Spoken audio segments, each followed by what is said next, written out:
Stanley, on line 3, is a full-time farmer and has a thing or two to say about what was unearthed regarding former New York City Mayor Mike Bloomberg's disdainful comments about farmers. Stanley, how you doing? I am doing very good, Mike. It's so nice to talk to you. Hi. I am continuously entertained by the ignorance of the Democrats, all the candidates, but particularly Mike Bloomberg. One of my friends texted me yesterday, said, "Did you hear what Bloomberg said about farmers?" I said, "No, I'll find out." And I heard that, and that, I don't know. It didn't really upset me at all. Let me, if you don't mind, Stanley, hold your thought. If you don't mind, let's play just a few seconds long for the benefit of people over the President's Day weekend who might not have heard it. This was a video clip that surfaced from 2016, not that long ago. Here's Mike Bloomberg on stage, cut number 1 from Grabian. Let's listen together, Stanley, to the way Mike Bloomberg really, really denigrated your line of work, your occupation. Listen to this. I could teach anybody, even people in this room, so no offense intended, to be a farmer. It's a process. You dig a hole, you put a seed in, you put dirt on top, add water, up comes the corn. Then we had 300, you could learn that. Then you have 300 years of the Industrial Society. You put the piece of metal on the lathe, you turn the crank in the direction of the arrow, and you can have a job. And we created a lot of jobs. The information economy is fundamentally different because it's built around replacing people with technology. And the skill sets that you have to learn are how to think and analyze. And that is a whole degree level different. You have to have a different skill set. You have to have a lot more gray matter. So Stanley, I guess you don't have a whole lot of gray matter. You're not able to think or analyze in your job, are you? Oh, it is cracking me up, Mike. I'm so tickled listening to it, I can't speak. I'll tell you what, you learn from farming by experience, but I will tell you this, my son, he's 34 years old. He has a physical chemistry degree, and he graduated from college. That's been, I don't know, a long 10, 12 years ago. I can't remember. And we learn on the job, but you have to have some common sense, and you have to have a lot of gray matter to even think on the farm. There are so many things that he does. He's continuously on the phone buying, selling, growing. Like today with mechanical work, I think Mike Bloomberg would be a perfect candidate to teach how to grow corn. We bring him out, and I think the first thing he would do is say, "Well, I need to clean my fingernails out. I've got a little dirt." No kidding.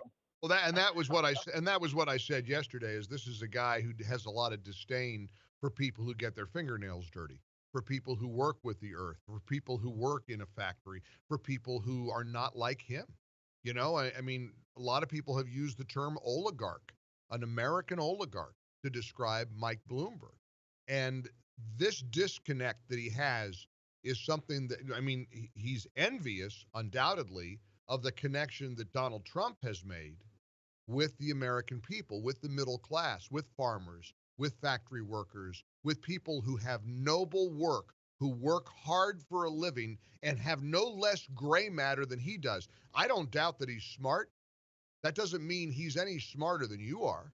That doesn't mean he's any smarter than anybody who toils in the fields or who works in construction or who drives a bus or who works in an insurance agency or whatever one might do.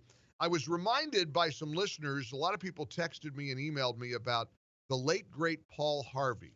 And one of the essays that he read years ago, in fact, Vice President Pence tweeted this out. I thought it was worth playing, cut number 2, because this is the perfect retort to an out-of-touch, bland blob like mini Mike Bloomberg attacking farmers. Thank God for the words of Paul Harvey. Looked down on his planned paradise and said, "I need a caretaker." So God made a farmer.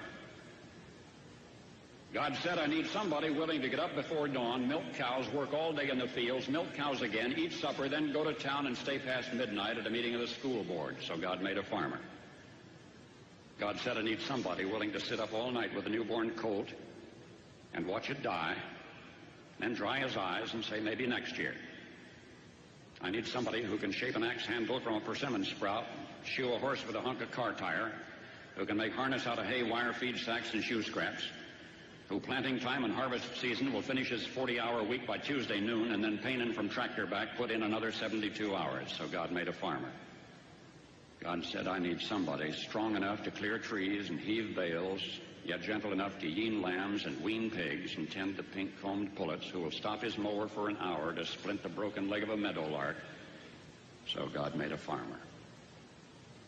It had to be somebody who'd plow deep and straight and not cut corners. Somebody to seed, weed, feed, breed, and rake and disc and plow and plant and tie the fleece and strain the milk. Somebody who'd bale a family together with the soft, strong bonds of sharing. Who would laugh and then sigh and then reply with smiling eyes when his son says that he wants to spend his life doing what Dad does. So God made a farmer. Hey, Stanley, that's for you and your son.